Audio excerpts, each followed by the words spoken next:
I'm really honored to be here right now with my dear friend, Marguerite Riglo. You say it for me. Regal. Rigoglioso. Oh, perfect. You got it. It's Regal, yo. almost like regal.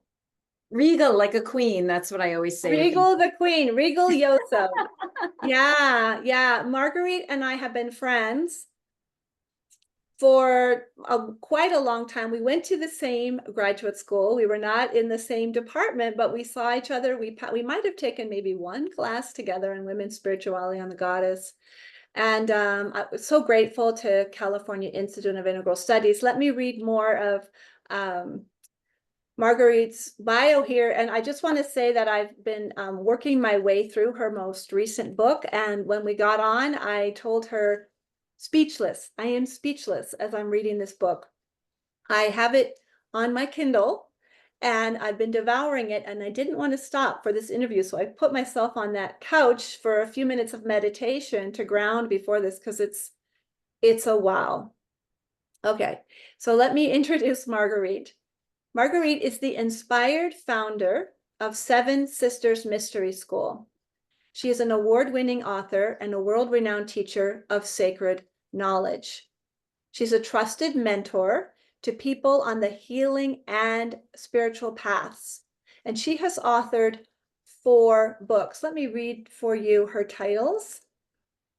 They are, her most recent one is The Secret Life of Mother Mary, Divine Feminine Power for Personal Healing and Planetary Awakening. And that's the one I've been reading on my Kindle. She's also the author of The Cult of Divine Birth in Ancient Greece, Virgin Mother Goddesses of Antiquity, and the mystery tradition of miraculous conception, Mary, and the lineage of virgin births. So this very powerful material, and we have a lot to talk about today about how you found your voice as a teacher, a priestess, an oracle, and an author, and the intersecting path of all of those. And I just want to start with saying welcome. Thank you for being here. Oh, thank you for having me, Laura. I'm honored to be here with you and really delighted because I feel like we're going to have a fun conversation around all of this.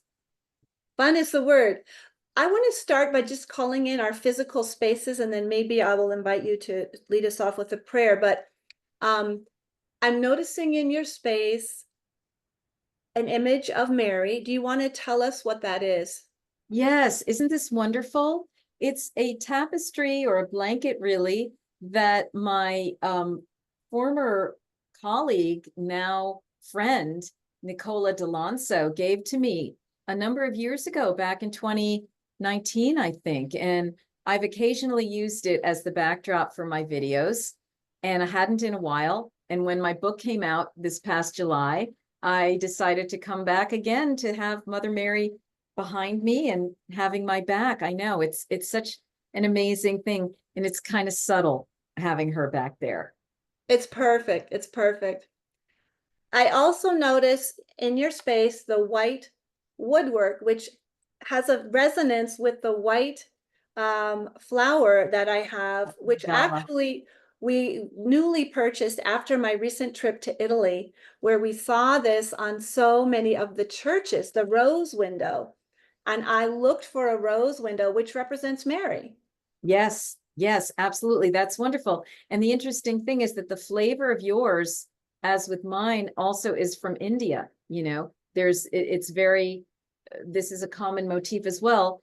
And in my book, I unite the Indian stream with the so-called Christian stream through the work of Sri Kaleshwar and the Holy Womb Chakra teaching. So it's perfect, right?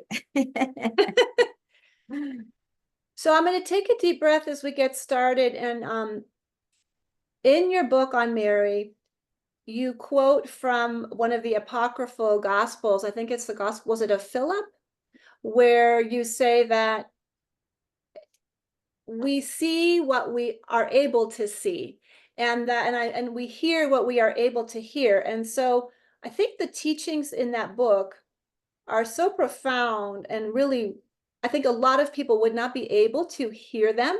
And so in a way, even with our, spiritually interested, spiritually aligned audience, I think we need to, before we step into this conversation, just take it up a notch. I'm wondering if you would be open to guiding us in a prayer to start us off.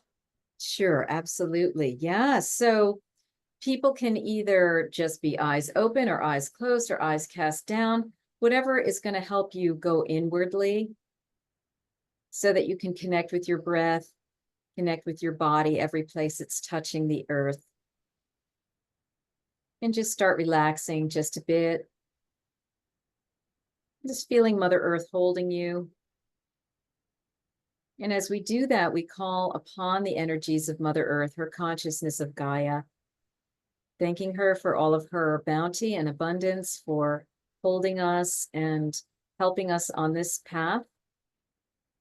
And we call upon Great Mother Divine and her manifestations in particular as Mother Mary, High Sophia, Mary Magdalene, the ones that I have been working with of late, asking them to be present, inspiring us all, because we know that Mother Mary had people carry mystical books with them. And it is possible that she too wrote, and possibly that Mary Magdalene wrote as well. So we're asking them to inspire us also with the gift of communication and empowerments for everyone who is finding their voice, expressing their voice, and healing their voice, be it through teaching, writing, or any other format. So thank you to these great masters, these great goddesses, and let the conversation commence. Beautiful, thank you. There's so many different directions we could go. Your book, I have not read your other 3 books, full disclosure. I'm just looking at this one. Okay. Yeah. And you weave in so many genres, which I think is a beautiful metaphor for your teaching. You talk, let me see, you talk about it as intuition infused academic research. So you're Yes. including academic research, let's say, of the different scriptures from India on palm leaves, and scripture, the apocryphal gospels that are not in the canonical scriptures that we read now as the Bible, and intuition infused with your own spiritual practice and your time sitting with spiritual teachers. You also put some aspects of memoir in there. Yes. There's your Yes. story of your mother dying that was so gripping to me, the way you Oh. told that story, and your own healing. I guess maybe we could start with, what has it been like to walk this planet as a person who doesn't fit easily into any box? Even your book doesn't fit into one box. It's a blend. That's right. And that's the source of a lot of anxiety for a lot of new writers. What genre am I writing in? What genre can I get published in by a publisher? Otherwise, I'm going to have to self-publish, all that kind of thing. I started out as a creative nonfiction writer back a few decades ago, and I have a number of stories that are in the Traveler's Tales anthologies that I was invited to submit to, some other anthologies like that. That was always my love, was memoir writing. And I would particularly love to do it when I would come back from a European trip. Uh-huh. In those hours of the first day back, where you're like totally topsy-turvy, you're awake and the whole world is asleep, I would do all this downpour writing, and got a few pieces written, during those time frames. And then I went to, I started writing a longer memoir about my awakening to the sacred feminine, to the goddess and all that. It never really got published. And then I ended up going to graduate school for women's spirituality, but it really was an academic program. And that got me into the academic path, the academic writing. And I spent a lot of time with that for years, writing my papers, writing my master's thesis, my dissertation, and then parlaying the dissertation into 2 academic books. All right. So then there was a 10-year period. Those came out 2009, 2010. And it wasn't until 2021 that the Mystery Tradition of Miraculous Conception came out. Now, that was still academically grounded and somewhat toned, but it was much more friendly. I thought, if these books are going to get read, I have got to get out of the academic speak. Even though my first 2 books I think are readable, but it's just a scholarly tone and angle. So I was delighted to hear from readers to the Mystery Tradition of Miraculous Conception that it was readable, that they could read it in like 2 days. And I'm like, wow, that is intense material. Fabulous. If you're reading it quickly, I'm on the right track. Yeah. Because I write it, in the sort of academic way that I got used to. And then I'd have to go back and apply some of the creative nonfiction little tools, little things. I mean, I could go through a page and show you how I did it. And then when I really got to The Secret Life of Mother Mary, I'm like, okay, you know what? Not only do I want to have my personal story in there and my spiritual story, so my emotional story and my spiritual story, but I must, in order for people to really be able to connect with this material.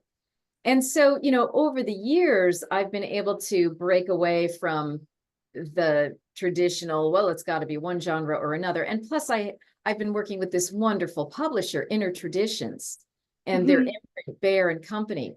I mean, they took me in at the Mystery Tradition of Miraculous Conception, and then they just trusted me. And so when they saw my next book and how it was, basically already written, there's been very little except for copy edits and so forth. So they're my really perfect publisher right now. And so it really is a mix. It's an amalgam of strong, academically grounded writing, but friendly writing. Yeah. With my personal stories and with my spiritual path sharing. And how did you find that publisher? I had an agent. Okay. So my friend of mine from the California Bay Area, Byron Belitzos, connected me, himself, a publisher, connected me with Waterside Publishing. And his name is flying out of my head right now. He recently crossed over, I think in December. Bill Gladstone. Okay. He was a pillar known in the spirit community to promote authors, and he had been agent at various times for Deepak Chopra and various other people. And so made that connection. Bill had lots of connections in different types of publishing companies, and it goes to the top of the pile with those people. And Inner Traditions, just took it right away. There were a couple of other possibilities that didn't end up working out. And then for the second book, Bill took it back into, while he was ill, he took it back into Inner Traditions, and they took it right away. Beautiful. And you've had a good relationship with him? That's been positive for you? With Bill or with Inner Traditions? With Inner Traditions. A fabulous relationship. They are wonderful to work with. They are loving, hearted, spiritual themselves, experienced. I've visited them a couple of times up in Vermont. It's like a 2.5-hour drive when I went and recorded the audio of the most recent book. And John Graham is an absolutely wonderful editor-in-chief there.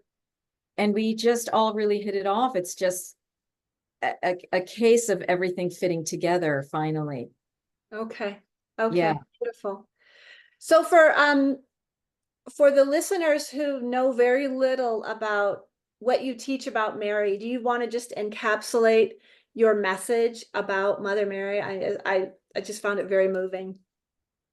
Yes, so this book is really the uncloaking of Mother Mary, the rectifying of her image, the reclaiming of her image, flipping it out of a passive maiden who didn't know what was happening to her, and then we never hear from her again, into investigating what these apocryphal and Gnostic sources say about her, exposing that it was a huge master, a teacher, a personal healer, a teacher and mentor to the early community, including Jesus, including Mother Mary, including Mary Magdalene, including Peter, the whole apostolic group.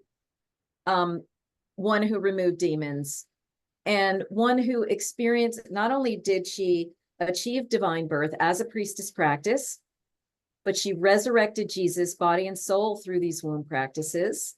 And she made her final ascension, changing status from human to divine at the conclusion of the life in which we know her of Mother Mary, as Mother Mary, which was a series of many lifetimes that got her to this place. That is the boilerplate, a short story. Yeah, and it's hard to take in for people who've never heard it before. So I just want to breathe with you. I agree that is the bullet point. And one of the things that helped me as I was reading this was when you talked about her predecessors doing the same thing, like Sarah. Yeah. Also doing virgin birth, and the evidence for that. Yes. Was like, oh, I never had heard about that. Yeah. There's a whole lineage of women that were teaching each other these very high advanced practices of bringing light into the womb. That's right.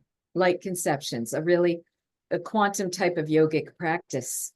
That's the ultimate siddhi, the ultimate siddhic ability, the ultimate so-called miraculous ability that can work with the material realm in seemingly miraculous ways. Can I read something from the beginning of your book? This was hilarious when I read this. First, you talk about an experience of surgery and coming out, and you were drugged and not sure what had happened. And then you just felt so much love and you're like, where am I? And you realized that you had friends blanket you in pink light of Mother Mary during the surgery. I have to say, one of my most powerful experiences of Jesus, the Christ, was during a very painful dental procedure. And I was studying my mouth was wedged open with this huge, I don't know, something in there. And I was studying with a meditation teacher who had us visualizing receiving the love of Jesus. And I'm in there, and I'm like, how am I going to survive this procedure? It was so horrific. And I just thought, God help me. And Jesus came and took me by the hand. Wow. And walked me through the green pastures. Like, it was literally like, well, you don't need to be here right now. Don't pay attention. I'll take care of you. It was so strong. When I was done with that, I was just weeping that afternoon. There was a picture of Jesus in a store here in Sedona where I was looking at some crystal bowls, and I just started weeping because that was like what I had been feeling in my. Oh my God. So I think there is something about surgery, and I love what you say about having Yes. friends pray for you at that time. Yes, absolutely. So you tell that story, and then you back up to when you were younger, and you say, it took me a long time to come around to Mary.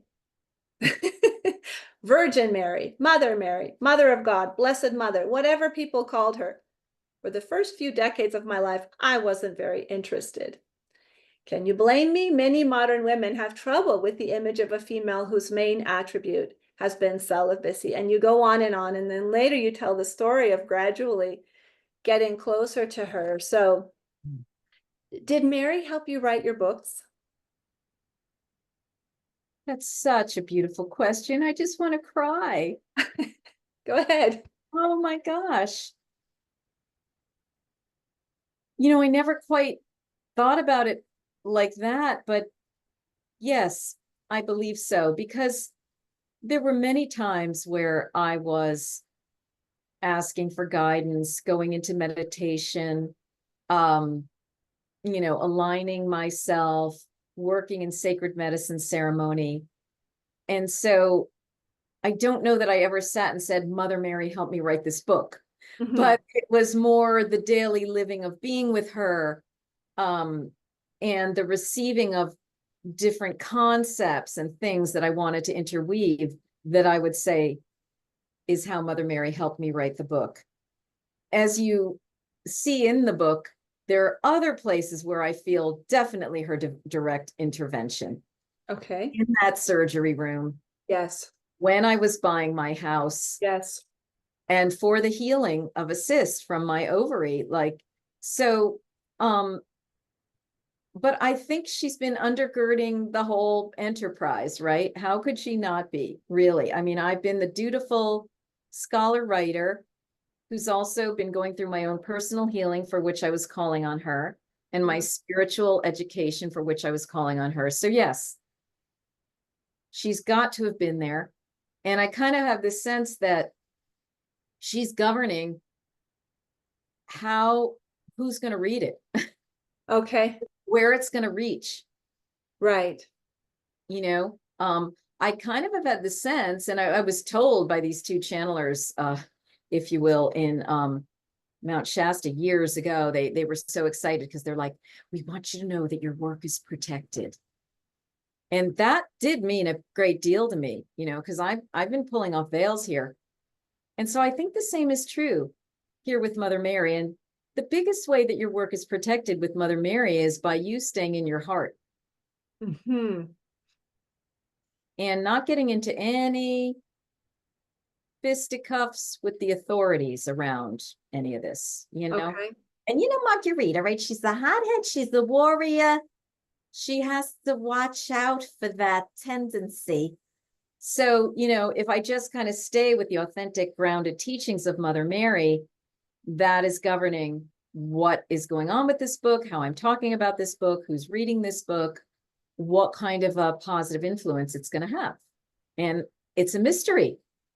I don't really know. But when I hear comments like what you're saying, and some of the other people who've been commenting to me, and some people who've been interviewing me, I'm kind of stunned at the response. Like, whoa, okay, this is definitely more activation than, say, for my first few books. Well, yeah, and for some authors, just writing their first book is in itself a very powerful initiation. And it sounds like for you, all of your books have been an initiation, and maybe this one especially. I think so. I mean, that's um, a really smart point, Laura. Yes, especially this one, you know. Um, and there, my very first manuscript that I wrote was, again, my personal memoir, and I wasn't really ready then, and I wouldn't have even wanted, you know, in retrospect, thank goodness it wasn't published. That was a big kind of initiation. And then the other books were more academic. That was a kind of initiation. The mystery tradition of miraculous conception was that hybrid. I'm starting to change my voice. That was an initiation, and the material that I was unveiling was incredible. And now the Mother Mary, where more of my personal is coming into it, that is an initiation as well. Yeah. Yes. You write about her schedule, like her daily schedule that enabled her, and we always know all the yogis and yoginis have a very intensive daily practice, and Mary did, according to what you write. And you even mention that from multiple sources. Yes. Um, what is your schedule like? Like, how do you balance teaching? You lead online courses on Mary and the mystical tradition and the fairies and so many things. And you're an author now of 4 books. How do you manage so much? You know, well, this has been my life's path and mission. And I received the other day, hot off the presses, when I was working in my own ceremony, that what I'm doing is a transmission, a trance mission. Oh, wow. Okay. Yeah. For all you wordy people out there, you're going to love that one, right? My life has been a transmission. Me being in my open state, oracle state trance, helping other people to be in their open oracle state. Yeah. It's a mission, and it's my greatest joy. It has been quite challenging at times, managing all of the many parts. You know, you and I have had conversations about this, Yes, and I have not had children. right. Um, I have not, you know, I've had some long-term partnerships, and I'm partnered right now, but I don't have all that stuff to deal with and worry about. My parents have already crossed over, so I'm not dealing with that. And you know, there's pros and cons to all of it, but I am relatively free and clear to be able to do this work, which is a good thing because it is so much to hold and do, the many pieces all day long, the multitasking. I mean, it's so I have to keep myself tip top, and Totally. I've got to exercise, I've got to eat right, and I've got to do my morning meditation. I'm Yeah. not I'm not up at 2 a.m. the way Mother Mary was, but Right. by any means. Yeah. But at least I have something of a spiritual practice, and I'm you know, dedicated to keeping that up. And I work a lot in cacao ceremony. I work some in cannabis ceremony to continue to open my oracle, my trance place for this mission. So that's kind of the short story for that. Well, just backing it up a little bit, and then I'd love to talk about the plants, um, the plant allies. When you're writing a book, is it something that takes most of your time all day, or do you write like in a disciplined way, like 1 hour a day? Is that in the morning? Is it in the evening? Is it when you spontaneous get the inspiration, or do you clear your calendar to do your writing? Yeah, I basically have to clear my calendar to do my writing. All of my books have been done in big chunks. Okay. The dissertation was done in a 9-month chunk. Okay. Yes, I was doing some other work, but I'd be going to parties and doing my other work, and the whole running ticker tape of my dissertation was going the whole entire Yeah. time. So Hmm. intense. Then with the mystery tradition of miraculous conception, yeah, I went on sabbatical from Seven Sisters Mystery School Okay. for it took about 3 months, 3 to 4 months to really write that book because it was already in various forms I'd been teaching, and it was like a quick labor kind of thing. This one, um, I I had already, when I was doing that first piece of the book, I really was writing 2 books. And William Henry said that to me. He's like, have you noticed you're writing 2 or 3 books when you write one? I'm like, yes. You know, so it's like already, this was already partly born into it. And then I had to really go back and just say, wow, if I don't go back, the time is now, and set down for, you know, I had to really devote a month to A month. get this whole thing in order and get it off to the publisher. And then of course you're having to do the book proposal, which is Right. a whole thing, you know, another whole animal on top of it all. So yeah, I've had to have chunks. It's different if I'm writing memoirs or blogs where I'll be like, oh, you know, I'll take a few hours and do this and that. But one straight book, you've got to have consecutive time from day to day, or at least several days a week where you can go to it. Got it. Got it. Well, let's talk about the plants. I did not know this, but you mentioned that the ancient mothers were using plant medicine, as that there's evidence, it's like scholarly evidence to open their consciousness. You mentioned Anne, the mother of Mary, going into her garden, and her male guardian, rather than maybe marriage in the traditional way we would think about it, went into the forest and was praying with her while she was conceiving in her garden, and perhaps partaking of the laurel tree, That's which I right. think of as my namesake. But Yeah. tell us about that, and what is the evidence for them using plant medicine, Mary using it, and how does that inform your own usage? Right. So this goes back to my studies, my research, and my publication of those earlier books on divine birth in Greece. Yeah, I found a whole bunch of stuff that was like, wow, she's drinking a sanctified draft from this spring.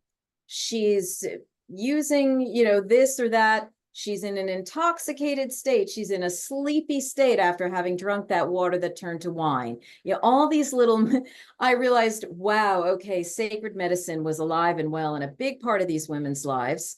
And then, you know, fast forward to Brian Murarescu's book, the immortality key, where he was like, yeah, he just really goes into that big time. And so I knew that this was common in the ancient world. You know, the Delphic Oracle was in order to access her material. She was like, whatever, there were different kinds of plants that were being used. And then I was even seeing it in the Mother Mary material, like you're saying, and with the laurel, her mother, to conceive Mary divinely. With Mother Mary, we have this little message that she ate like a dove from the hands of an angel. Mm. You can't let stuff like that go. Like, it could just slip by your consciousness if you weren't already steeped in all this. But when I read that, I was like, oh my gosh, you know, then she's at the well drinking a kind water. I was able to discern she's imbibing these things, right, that are helping her expand to the open state that she needs to be in order to do this successfully. William Henry is big, huge on this, you know, and he's saying, well, they were myrrhophores, they were myrrh carriers, and that this whole tradition of the myrrh was something that was put on skin. This and other things were ingested. Mm. I previously had looked at ancient Egypt and the incense that the priestesses would inhale, that the way they're describing it, you're like, wow, that is a altered state inducing incense, right? All these kinds of things we're putting together now, I and others. So that was that. Now, I myself was like a totally say no to drugs girl. And that was good because it protected me, right? For many, many years until I went to CIIS, met my then partner, and he introduced me to sacred mushrooms, to psilocybin. Well, I did those a few times and it was like way too high octane for me. It took me right into the underworld. And I realized there's a lot of personal healing I need to do to be able to handle this medicine. It took me 7 years to integrate those experiences. And then all of a sudden I found myself in a circle of women who were starting to eat cannabis brownies. And then I got completely overwhelmed and, you know, had to drive home. Like, I barely was able to get home. And then I had this whole awakening and initiation that night to cannabis. And I started working with her, inhaling. And then I realized, oh, she's my sacred medicine. The mushrooms are too much for me. I am not feeling called to ayahuasca. That would be way the heck too much. I'm sensitive. So I would be working with cannabis only in a sacred way every 4 to 8 weeks. Okay. Complete ceremonial capacity to open my trance state. Okay. And then I was introduced by Angela de la Agua in 2017 to cacao, which Right. is even more friendly. You know, you and I have experienced this, more friendly, grounded, heart opener, as well as consciousness opener, but you're very much in your body. Where cannabis, I'm like, wow, I'm in the astral plane. So it's not like I'm, you know, doing this every single day. I do it in a sacred way. I do it for certain purposes. And I can also open my oracle state without doing those, but it's easier and goes broader and deeper when I do. But, you know, as the years have gone along, I just find that downpours are coming, like in this conversation together with you, in many of the interviews I've been doing in my classes. I'm like, oh my God, I'm in an altered state now. I'm just delivering oracle information infused with whatever I'm teaching. So, right, it's a developmental process. And yes, this has helped inform my writing, but you'll see that these books thus far have been really strongly grounded in the scholarship. Right. And what you're saying now, the downpour, so not needing the plants as allies to do that. It's just kind of more where you come from. Yeah, more and more and more. Mhm. Depending on who else is in the room, what I'm talking about and thinking about, you know, is the other person attuned to those levels? Right. Mm-hmm. Well, where I'd like to go is, if you'd be willing, since we're talking about voice, you teach about the syllables. I know you write about logos, and Mary's name is very significant. Maybe you could tell us about her name, and maybe we could do some chanting to close this out, or just Oh, that we could sounds, come towards wrapping it up. yes, absolutely beautiful. And, you know, in my book, I've made it interactive thanks to my mentor, Patricia Anderson, who's like, I think you should make this book interactive. And so at the end of each chapter, I have a specific guided meditation that people can opt in for, you know, sign up for to get it for free. And one of them is a longer version of the chants of the Mary name. So the name Mary, the way I've researched it through D.M. Murdoch in her book, Christ in Egypt, goes back to the Egyptian term Mary, which we would transliterate as M-E-R-I or M-E-R-Y. What does that mean? Essentially, it's an honorific term associated with the goddess Isis that means divine love, the one who loves, and the one who is loved. So love, lover, and love all rolled up into one. It's a divine love title. So it would be describing these various priestesses who were focused on that and womb power. And so when we understand that the name Mary went to become Mariam or Miriam in the Arabic or the Aramaic and the Hebrew, then Maria and the Greek, and then Mary in the English, it's like, oh, okay. And this is also why there were so many Marys. And so I have a much more extensive discussion of that in this book and in the Mystery Tradition of Miraculous Conception. And yes, I mean, I talk about how the name Mary has in it the seed syllables ma, which is mother, pri, which is like essentially self-love, and or om, right? Mhm. So it's the alpha and the omega, the seed sounds of the universe combined with love. Right. And so people, I think, will really enjoy that longer meditation about this. But we can just do a few Yeah, and maybe we'll let people just receive the blessing. So I'll close now before we go into the chanting, and I'll just remind everyone that under this video is a link to go buy any of Marguerite's books. And the second link is to her gift, and what she's offered us is the audios that go along. It's not the whole book, but it's the meditations that go with her Mary book. Yeah. So that would be That's there for you. Blessed be. All right. So thank you so much, Laura. I will say thank you also. And just blessings to everybody listening, watching. May your writing be infused with inspiration and truly deeply connected to your purpose and your gifts in life. All right. So again, if you wish to close your eyes, you can. You can put one hand on your heart, one hand on your womb, or if you're a male listener, just on your belly. And just take a deep breath in, and we're just going to go with the Mariam mantra. And as you're doing this, just know that you are receiving and sending out into the universe the divine mother energy, the universal creation energy, and the self-love energy. And you can do it with me.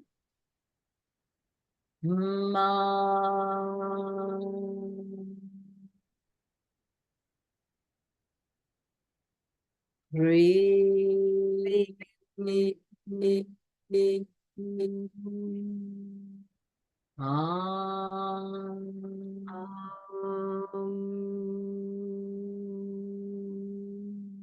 I'm going to turn my musician sound on in case that wasn't coming through. So let's do it again. I'll be quiet so they can hear you. Now we're echoing. Okay. Let me know if this sounds I'll okay. just listen.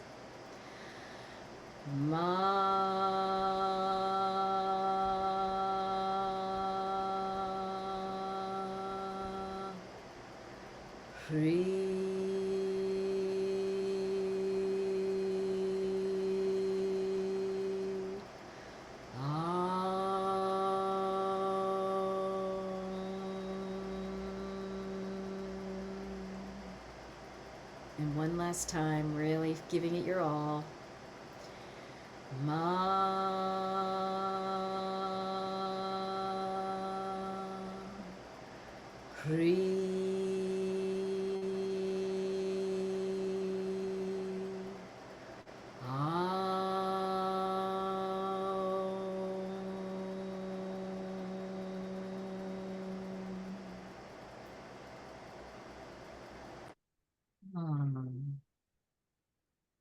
and blessed be.